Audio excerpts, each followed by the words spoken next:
Oye País, buenas noches, oye País, yo soy Rudy González, gracias por su compañía en esta hora, qué bueno que me acompañan. Tenemos plato fuerte esta semana, como de costumbre, al concluir la semana. Julián Roa nos habla de la situación internacional muy caliente en el Medio Oriente, en Haití, y la situación de Rusia y Ucrania. Y conversamos también con Carlos Cuello sobre el tema de la economía. También en un escenario interesante. Mi columna de esta semana en el Listín Diario, ejecuciones extrajudiciales, la comparto con ustedes a continuación.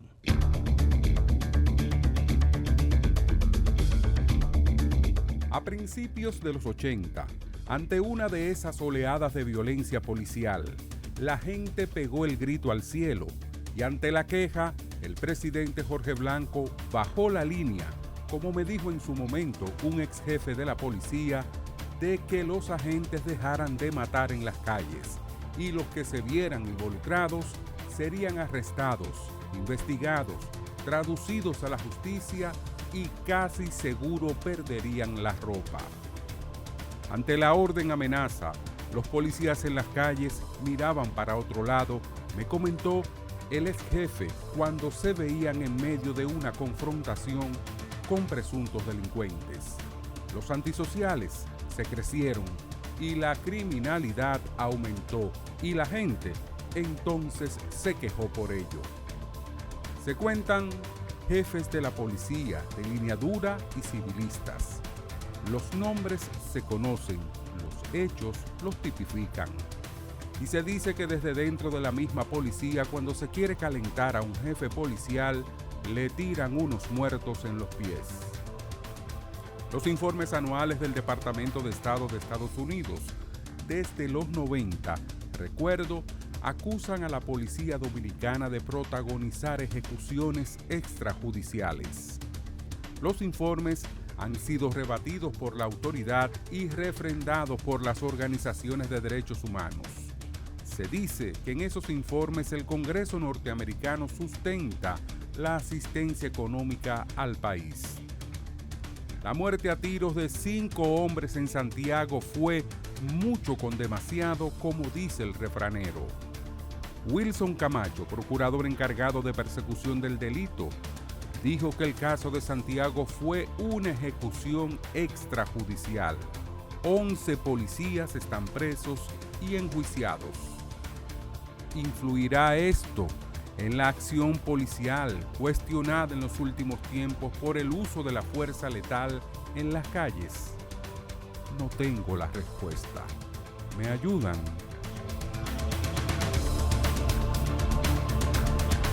Política, economía, sociedad. Los temas del día a día los contamos con claridad y con precisión.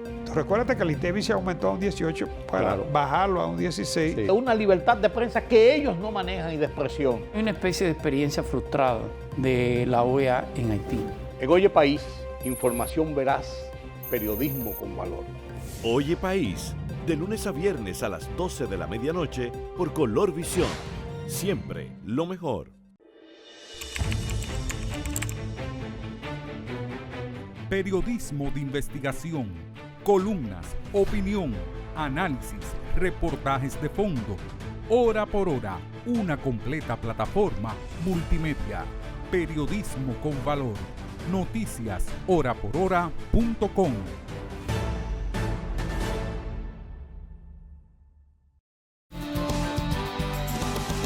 Gracias por continuar con nosotros aquí en Oye País. Conversamos con Julián Roa, conversamos sobre la situación internacional.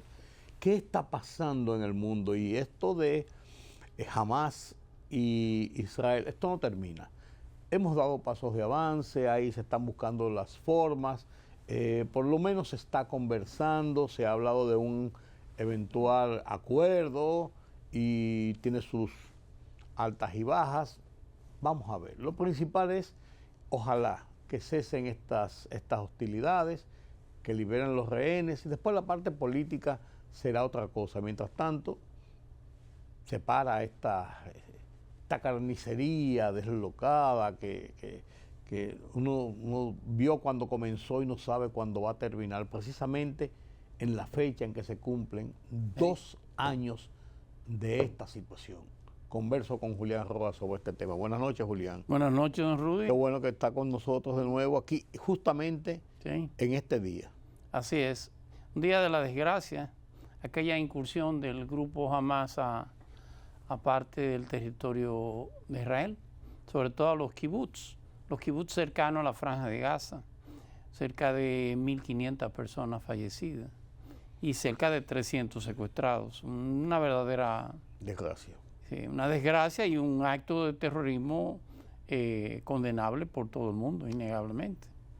No cabe duda. Esos polvos trajeron estos lodos, por supuesto.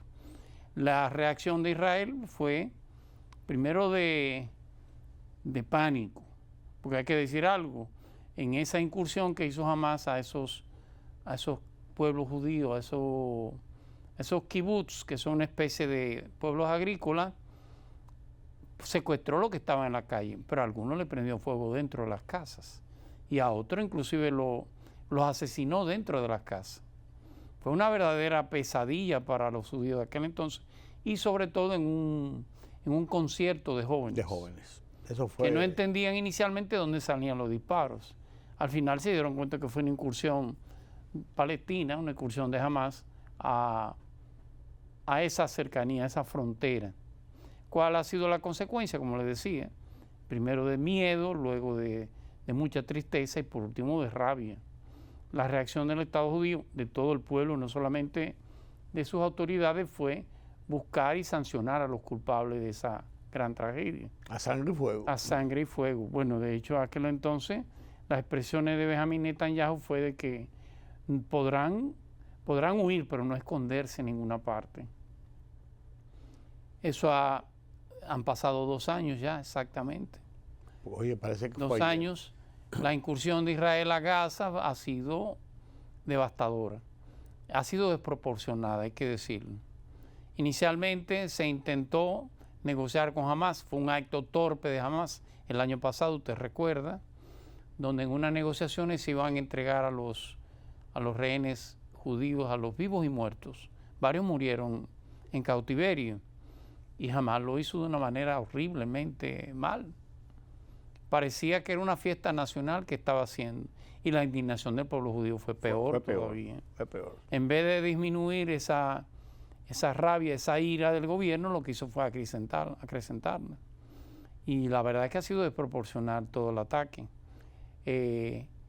La idea es sacar, no solamente a Hamas, sino sacar, prácticamente expulsar a todos los gazatíes de la gran parte de la Franja de Gaza. Sí, porque a eso, Lo han pegado a la frontera con Egipto. claro, a eso se unió el tema de Hezbollah desde, Sí, claro. desde la Sí. zona de Sí, desde claro. la zona del Líbano y Así también es. se unió los ataques de Irán Sí. con cohetes sobre la tierra de Israel. Fue prácticamente esa tendencia del Islam, el chiismo, dominante en Irán contra el Estado judío.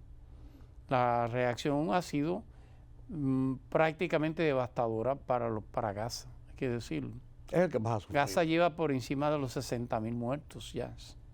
Y claro, han muerto varios prisioneros judíos y en estas nuevas negociaciones lo que se está tratando es que haya una devolución. En una primera etapa, un cese al fuego, una devolución de los judíos vivos y muertos. Los vivos, según Israel, deben rondar cerca de los 28, los muertos más de 50. Usted recordará que las negociaciones se estaban llevando a cabo en Doha, que es la capital de Qatar. de Qatar. Y en Doha no se avanzó mucho, hay que decirlo.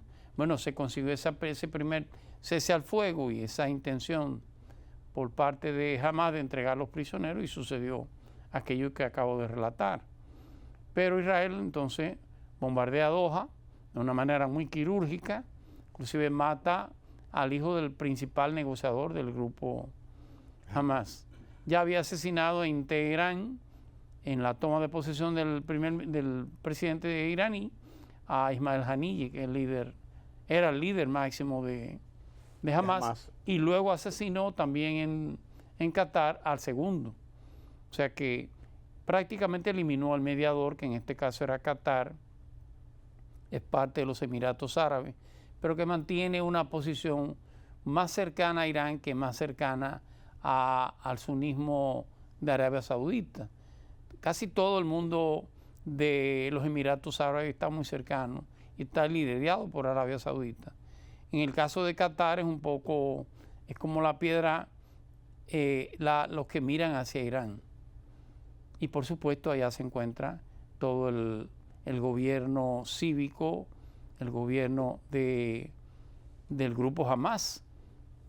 Es muy conflictivo este proceso de lograr un acuerdo, un cese al fuego con todos estos agravios que han ocurrido, porque si bien es cierto que se critica la reacción de Israel, usted vuelve hacia atrás, como ahora que cumplimos los 2 años, y usted, ¿dónde tuvo el origen de esto? Tampoco fue. Tampoco fue. Tú me estás hablando cuantitativamente, pero cualitativamente también fue. Son 2 agravios y son dos actos de terror, son 2 actos terroristas. Innegablemente. Son negociaciones. ¿Dónde están las negociaciones ahora? Eso iba a decir. Bueno, ya cambiando el mediador, que era Qatar, había 2 alternativas. O el mediador era Egipto o el mediador era Turquía. Con Turquía hay una condición muy especial. Turquía tiene un deseo de ser el líder mediador del mundo árabe. Es una especie como de transición entre lo que es Europa y el mundo musulmán. Al final las negociaciones han terminado en Egipto, por supuesto. Con Egipto hay una situación más complicada. Egipto no es un mediador que no forma parte del conflicto. Es un mediador que el conflicto los afecta de manera directa. La frontera entre Israel y Qatar son más de 1000 kilómetros. En Rafah. La frontera entre Egipto y Israel es la puerta de Rafah. Significa que es el Sinaí o el Negev. ¿Cuáles podrían ser las consecuencias que hasta ahora ha evitado Egipto? Que se le coloquen unos campos de refugiados palestinos en su territorio. ¿Qué fue lo que sucedió en el Líbano en los años 70? Después del Yom Kippur del año 73. Terminó el Líbano siendo prácticamente el centro de conflicto político con Israel. Ahí llega Hezbollah, Irán tiene un gran control sobre parte del Líbano. Ya se Rafah en su momento con la OLP. Prácticamente desaparecieron el Estado del libanés, que es lo que está tratando de evitar Egipto, pero tiene que mediar para resolver el conflicto. O sea, Egipto es un mediador con intereses en el conflicto. Sí. Ojalá el plan es propios. El plan es el plan de Donald Trump, en el cual jamás ha aceptado algunos de los puntos. Para ello, algunos puntos, Israel, por supuesto, ha aceptado el plan de manera completa, con excepción, y lo dijo el ministro Netanyahu en la propia Casa Blanca, de la idea de que Al-Fatah pueda gobernar que puedan crear el Estado palestino. Exacto. Porque es una posición. Así es. Del Estado de Israel. No es una decisión de Netanyahu. Sin embargo, hay una disidencia dentro del propio israelí. El exministro Yahu Olmer, plantea la idea de que él siempre planteó la idea de la creación del Estado palestino. Aquella vez quien lo rechazó de manera increíble fue Al-Fatah. Fueron los palestinos. Y ahora quien los rechaza es Netanyahu y el Likud, el ala derecha de los partidos en Israel. Para Israel es innegociable la existencia de un Estado palestino, lo cual por supuesto hace que las negociaciones sean más complicadas. Y tiene un refuerzo en esa convicción después de lo que pasó con los palestinos en su territorio. Así es. No. Si se hiciera un referéndum, un plebiscito en Israel, la mayoría votaría por la no existencia del Estado palestino. Sí.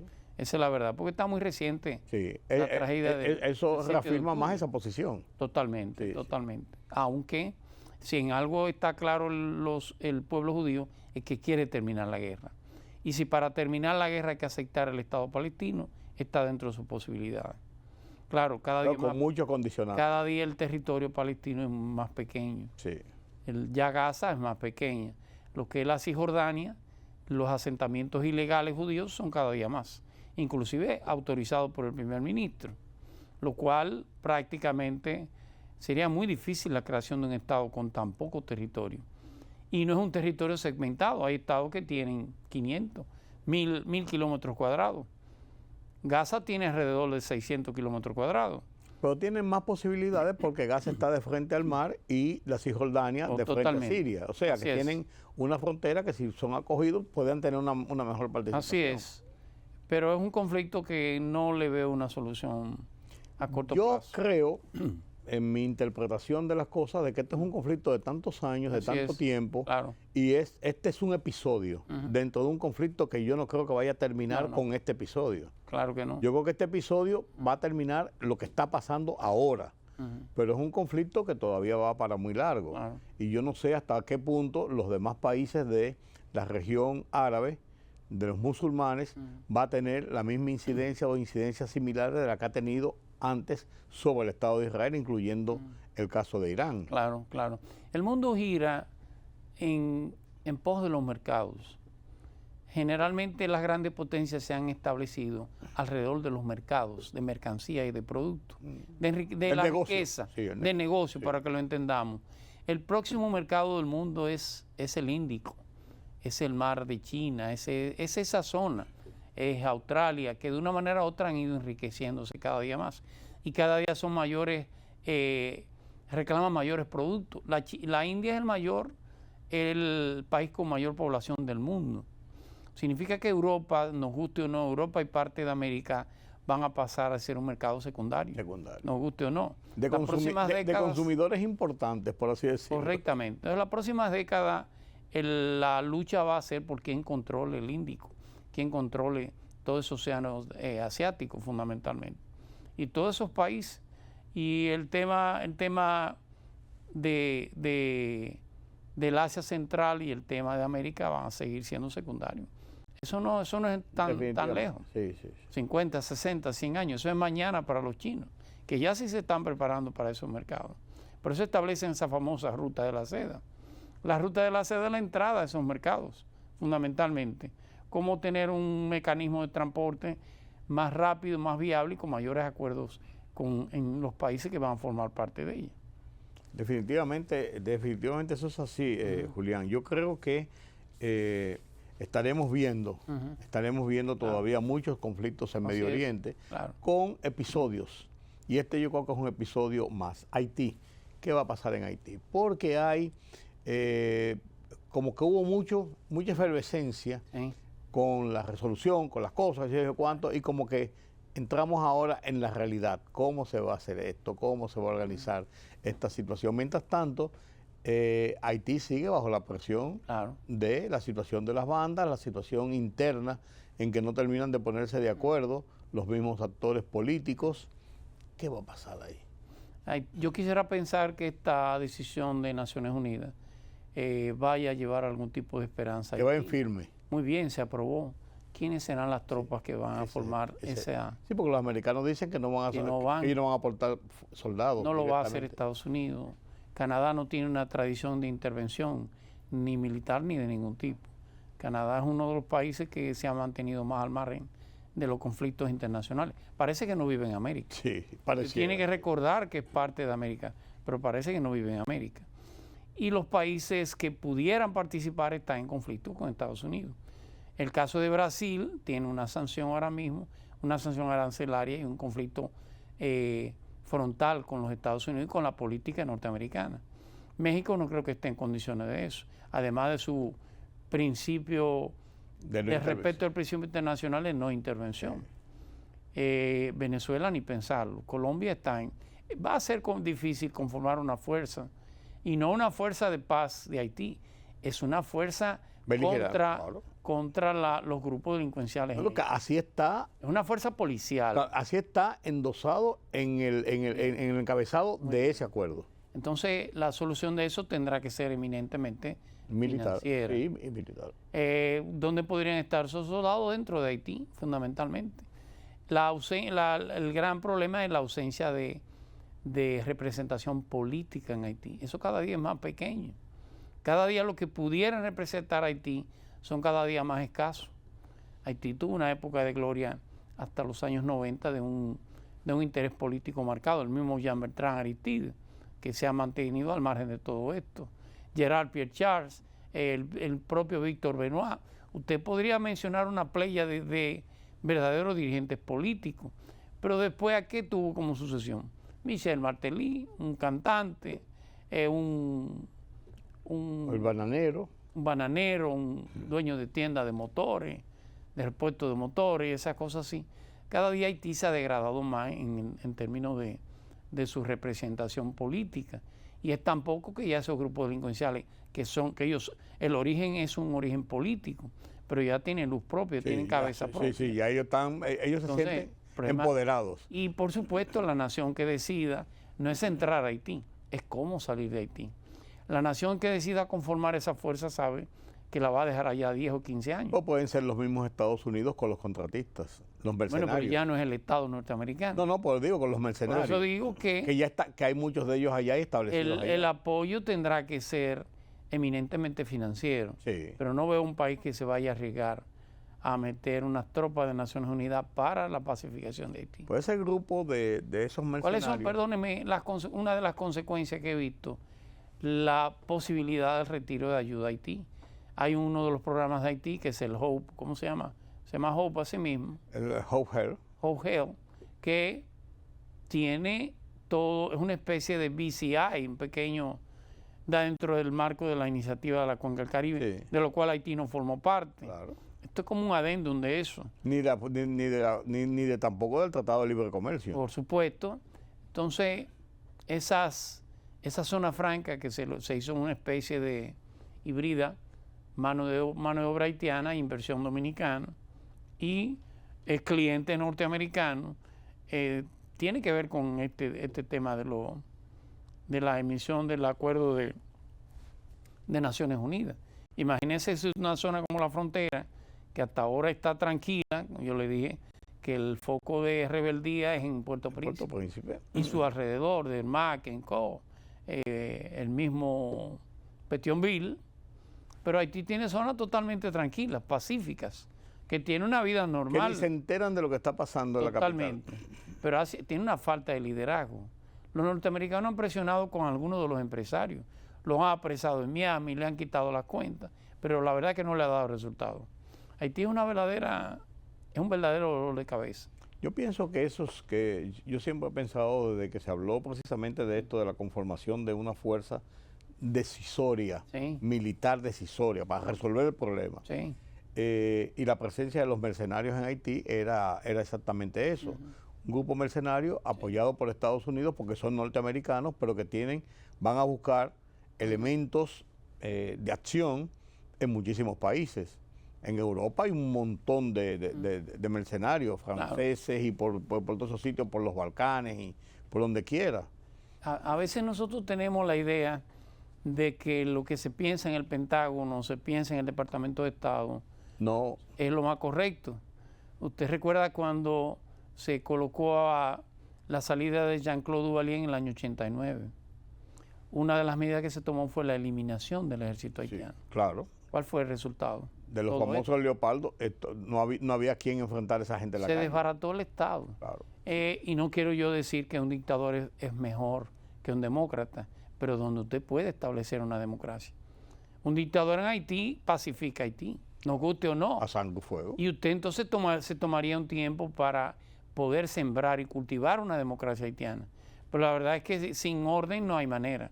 Peor que la dictadura es la anarquía. Claro, además, y es lo que ha vivido Haití después del 89. Fuerza contra la fuerza. Totalmente. El uso, ¿cómo se dice? El Estado tiene la autoridad de la fuerza. Es quien impone la fuerza. Si no lo hace el Estado, el resto es el caos. Definitivamente. Y ahí hay un ejemplo formidable. Definitivamente. Se lo digo porque América Latina y nosotros aquí muchos también se prestaron a la idea de entender que lo represivo, que el asesinato, que la corrupción estaba en el ejército. Eliminaron al ejército y este es el resultado. Entonces el Departamento de Estado y todo el que pensó que esa era la solución tiene que hoy que darse cuenta que se equivocó. Esa no era la solución. No era la solución. Definitivamente. Así es. Definitivamente. Entonces, si esa no era, Haití tiene que buscar un mecanismo. Y no lo va a hacer bajo elecciones. Tiene que reprimir, nos guste o no. Tiene que poner un orden a Haití. Y no lo va a hacer con democracia. No lo va a hacer con elecciones. Haití tiene que sembrarse la democracia desde el inicio. Claro. Pero tiene que sembrar un orden. Y un orden o se impone de afuera o se impone de adentro. Nos guste o no. Sí. Finalmente no puedo dejar de mencionar, bueno, el tema de Ucrania y Rusia parece que están en las mismas, pero lo que está pasando internamente en Estados Unidos va cogiendo mucho cuerpo. Así es. Con esto de las ciudades santuarios y el envío de fuerzas de la Guardia Civil y todo esto para tratar de enfrentar situaciones de las protestas contra inmigrantes y de... ese es el leitmotiv de todo esto aparentemente, pero se ve más allá ahora, se ve más allá de buscar un control sobre estados que no son afectos a la política del presidente Donald Trump. ¿Qué puede pasar Es una internamente? lucha, en el fondo es una lucha política. Por eso no había pasado en Estados Unidos en esa forma, No, que yo no. recuerde. Bueno, se había pasado, pero a pedimento de los gobernadores. El gobernador pedía a la Guardia Pero por una razón la Guardia específica, Nacional. no por un plan Sí, nacional. claro, claro. Pero es una lucha política. Y es una lucha que tiene que ver con el Congreso. Y tiene que ver con las elecciones de noviembre de este año. No, claro. Entonces, fíjese que Estados Unidos tiene un shutdown, tiene el cierre del gobierno federal. Lo tiene. Tiene 2 semanas. Este miércoles cumple 2 semanas. Claro, aquella vez con Donald Trump duró 35 días. Este es un Donald Trump mucho más fortalecido, hay que decirlo. Y la política de los republicanos ante el cierre del gobierno ha sido producir el mayor sufrimiento. En los programas donde hay programas de asistencia, programas de salud y esas cosas, que son con fondos federales, y usted lo cierra, definitivamente a mayor presión. Para los demócratas la negociación es ver cómo se consigue lo del Medicare. Que ese es su planteamiento principal. Claro, Sí. por supuesto. Ese es uno de los Y logros. otra de las respuestas del presidente Trump es atacar los estados, las ciudades donde gobiernan los demócratas. Claro. Y lo ha hecho sobre la base de una famosa ley de insurrección, que no es posible. Es donde se ha llevado el caso a los tribunales han fallado en contra de Trump. El caso de Chicago, por ejemplo, el mismo caso de California con Sam Newsom, ¿te recuerda? Y Una las lucha amenazas, política las amenazas sobre Nueva York. que nunca se había, hasta este momento no se había hecho. En esa forma no. Y menos a nivel general. ¿Qué va a pasar? Eso deteriora el clima de institucionalidad en los Estados Unidos. Para los demócratas, dependiendo de noviembre, lo que buscan los republicanos es impedir perder el poder congresual. Y lo que buscan los demócratas es ganar poder. Claro. Es una lucha que terminará el primer martes después del primer lunes del mes de noviembre. Sí, porque en la misma noche se sabe qué pasó. Así es. Sí. Y hay que ver porque esa situación, junto con las persecuciones a los inmigrantes, Claro. hay un estado de zozobra Innegable. importante Innegable. en muchas ciudades de los Estados Unidos. Sí, sí. Inclusive en ciudades donde no tradicionalmente había problemas con los inmigrantes, aunque habían inmigrantes, pero no había ese estado de agitación o persecución, se han destapado. El caso de Portland, el caso, hay varios casos. Usted mencionó Nueva York. Sí. Bueno, pues Nueva York, quien está apostando por ganar la alcaldía de Nueva York es Donald Trump. Sí. Me dirá, ¿cómo? Sí. Bueno, ha salido este joven. Y no necesariamente, sino por el caso del muchacho. Claro, Sí. de origen. El joven nació en África. Sí, Nació en Kampala. Nadine. Sí.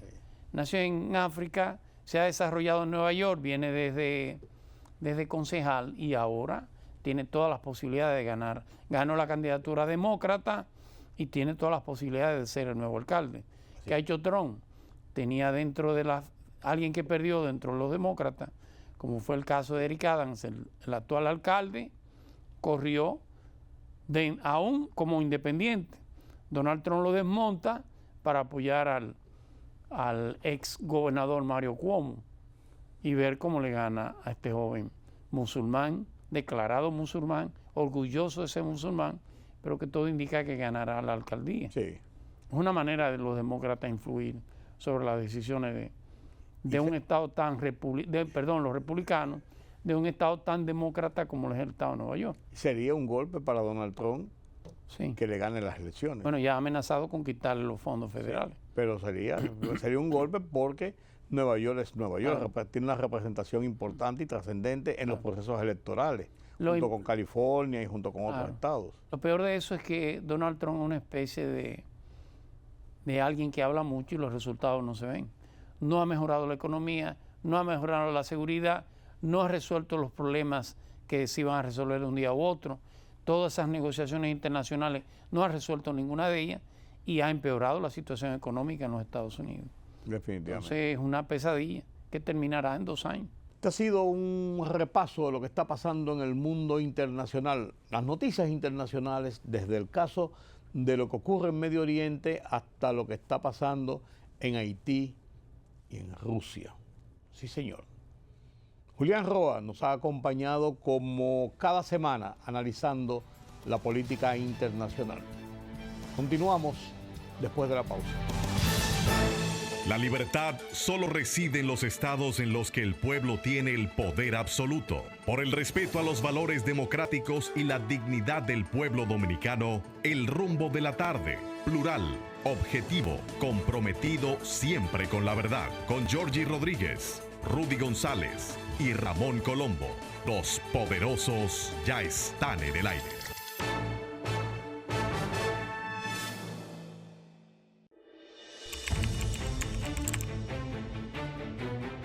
Periodismo de investigación, columnas, opinión, análisis, reportajes de fondo. Hora por hora, una completa plataforma multimedia. Periodismo con valor. Noticias horaporhora.com.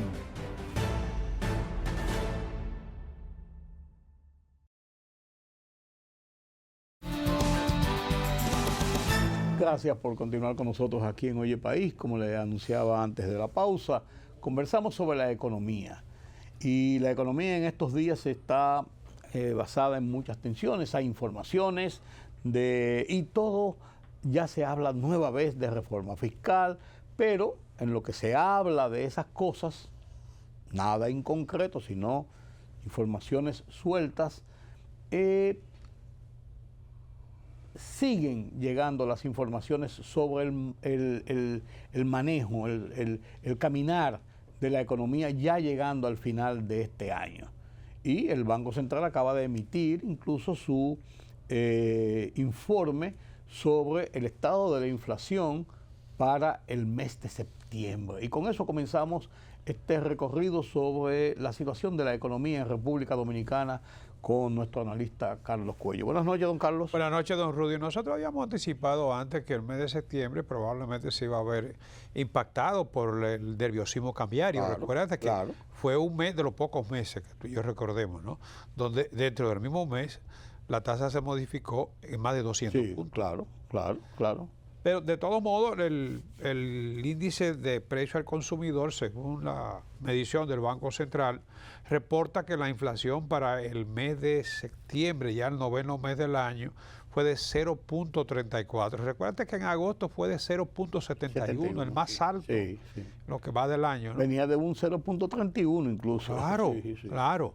Entonces la acumulada enero-septiembre de 2.77, o sea, luce que en los meses que faltan ya serían 3 meses, ¿no? 2.77, si tú le calculas una media de 0.3, hablando de 3 por 3, 9, se quedaría en 3.8, 3.7 por ahí. Sí, exacto. ¿Qué es lo que es el último pronóstico que se Eso te iba a decir, esa es la estimación que se tiene, ¿no?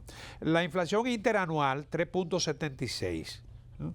Y el Banco Central sí destaca aquí que lleva 29 meses con la inflación dentro del objetivo, por debajo de lo que es de la 4 media. 4 arriba, 4.1 arriba. 4.1 Exacto, o sea, por debajo de 4 en otra palabra, ¿no? 29 meses. Sí. Es bueno. Sí, la variación, los grupos que experimentaron aquí mayor impacto fueron alimentos y bebidas no alcohólicas, 0.72, educación, 2.29, eso por la apertura, el inicio de la docencia, generalmente los ajustes se hacen al comenzar las clases, hoteles, bares y restaurantes, 0.61, y bebidas alcohólicas, 1.59 y bienes y servicios 0.18. Hay otros bienes que bajaron, servicios que experimentaron reducción como transporte, recreación, cultura, comunicaciones. Todos esos sectores representaron una baja, reducción. Sí, una baja. Y el transporte por el subsidio, sobre todo. Y además los precios del combustible han estado estables. Estables, sí. Sí. Pero necesariamente son buenas noticias. Para esta época que ha pasado, han pasado unos meses de incertidumbre. Sí. Uno no sabe por dónde vienen las cosas. Agosto con un 71 y septiembre con el impacto del desviación cambiario. Y los pronósticos de los organismos internacionales, las proyecciones de los organismos internacionales no han sido los más halagüeños. No. Han sido hacia la baja, hacia la reducción. Claro. Pero qué bueno que estamos así. Sin embargo, el flujo turístico, por ejemplo, se ha mantenido. Se redujo un poco en relación a otros años, a otros periodos, pero se ha mantenido en el alza de todas maneras. Así es. Fíjate, en el mes de septiembre llegaron al país 490.431 pasajeros visitantes no residentes, ¿no? Y 97.700 pasajeros vía marítima o crucerista, ¿no? El total de visitantes, en ese caso, serían 588.131. Aquí estamos hablando de una variación de apenas 1.3%. Sí. O sea, una tasa muy moderada, ¿no? Pero explicada hasta cierto punto por la situación misma de la economía, la incertidumbre, ¿no? En el caso nuestro, Estados Unidos es el principal. Vi en ese informe que decía eso, precisamente que el mercado norteamericano en el turismo, que es el principal de República Dominicana, la mitad, ha bajado mucho, aunque se ha compensado un poquito con el sudamericano, incluyendo Argentina, pero no lo suficiente como para alcanzarlo y nivelarlo. No, Argentina, Colombia, sí. Puerto Rico, México. Pero fíjate algo, pese a que Estados Unidos bajó y Canadá también se ha visto afectada, ¿no? Y perdimos el turismo ruso. Sí. Y ucraniano, que venía más de 200.000. Claro. Y eso se ha compensado en parte con como tú mencionabas, con el turismo latinoamericano, ¿no? Pero fíjate una noticia que yo vi en un periódico internacional esta semana. Brasil batió su récord a recibir 7 millones de turistas extranjeros en el mes de septiembre. Hasta el mes de septiembre. Brasil, el país más grande, uno de los países más grandes del mundo. En lo que va del año, 7 millones. Nosotros tenemos 8 millones. Nosotros tenemos, casi 7, 6.6. Sí. Oye, pero nada que ver. La República Dominicana cabe más de 10 veces en Brasil. Claro. 20 veces, ¿no? Claro. Entonces, desde ese punto de vista, yo creo que debemos sentirnos muy satisfechos con lo que ha sido la industria turística dominicana. El 59% de los turistas, obviamente, ingresó por Punta Cana, ¿no? El 25% por las Américas, el 12% por el Cibao, 3% Puerto Plata y el 1% por Romana. Sí, ese más o menos siempre ha sido la distribución. Lo más importante en el caso del turismo, fíjate que le ha caído a casi todos los países en la región. El caso de Cuba es dramático, ¿no? Claro. Y tú recuerdas hace como 20 años atrás que decían cuando Cuba se abra. Sí, será, sí. Tuvo una época de apertura, tú lo recordarás. Pero es que no solamente es el problema de atraer pasajeros. No, y la crisis con España le afectó mucho. Sí, pero no solamente es atraer visitantes. Lo importante en el caso nuestro es el encadenamiento productivo que tiene el turismo. Claro. La agropecuaria, lo mueve todo. Transporte, agropecuaria. Pero sobre todo la producción de alimentos y los servicios, ¿no? Claro, sí. Es inmejorable, incluso aquí es muy amplio el servicio colateral. Sí. Muy amplio. El Banco Mundial acaba de emitir su informe económico de la región. ¿Qué plantea ese informe, Carlos? Mira, el Banco Mundial, recuérdate que emitió un informe de la perspectiva a junio, para el primer semestre, ¿no? Aquí revisa las proyecciones para la región latinoamericana y caribeña en un documento que se titula Emprendimiento Transformador para Empleo y Crecimiento. Ese documento fue presentado ayer y el Banco Mundial proyecta para la región latinoamericana y caribeña un crecimiento de 2.3% para este año, ¿no? Y un 2.5% para el año que viene. Bueno, aquí destaca 3 tips o puntos clave para poder mantener el crecimiento, dada que más del 70% de las empresas en la región son pequeñas y medianas, ¿no? Sí. Dice, invertir en el capital humano, o sea, mejorar la calidad. La calidad del trabajador, Sí, claro. porque eso es lo único que te permite a ti aumentar la productividad. Y por supuesto... Y darle más valor a esa más- productividad. y ser más competitivo. Claro. Apoyar las reformas políticas y económicas. Las reformas son fundamentales para tú poder emprender, digamos, la ruta del desarrollo más que del crecimiento. Porque nosotros tenemos experiencia en el año 84, lamentablemente a sangre y fuego, pero después de esa reforma el crecimiento se logró mantener por más de 5 años. En el 92 tuvimos crisis y hubo que hacer otras reformas. Otra reforma. Y en la década del 90 fue una buena década en términos de resultados. 2009. Claro, 2008-2009. porque el problema de la reforma, mira, la economía, ahora mismo, como quiera hay que hacer reforma, porque tú tienes una economía digital que fácilmente te puede dejar los sistemas de recaudación al margen. Totalmente. Pago de criptomonedas. Entonces, la economía tiene necesariamente que mantener, yo te diría que reformar es algo permanente. Dinámico. En la economía, claro. Porque ¿cuál es el problema? Mira, con la nueva economía, el país puede seguir, la riqueza puede seguir aumentando, el país puede seguir creciendo, pero es que el problema de la economía no es solamente crecimiento. No. Tiene que haber mecanismos de redistribución del ingreso. Claro. Y que eso se transforme también en calidad de Que se vida. convierte en desarrollo, Sí, con desarrollo, otra calidad palabra. de vida, ¿no? claro. Porque tú no puedes garantizar estabilidad política, social, si no hay una adecuada redistribución. Totalmente Entonces, de acuerdo. tenemos que exigirle al gobierno, obviamente, que las recaudaciones sean mejor asignadas, eso sí, porque la ineficiencia no beneficia a nadie en última Totalmente instancia, de ¿no? acuerdo. En términos de la economía, ¿no? Entonces, esos son de los retos, ampliar el acceso a la financiación, incluida la inversión privada, ¿no? O sea, fíjate que aquí da unos tips para mejorar la situación. ¿Cuál es la proyección que hace el Banco Mundial para la región? Mira, Argentina va a encabezar el crecimiento. Estas proyecciones fueron revisadas después de la última perspectiva. 4.6, Paraguay 4.2, Panamá 3.9, Costa Rica 3.6, Honduras 3.5. Esos países todos todos esos países van a crecer por encima de un 3.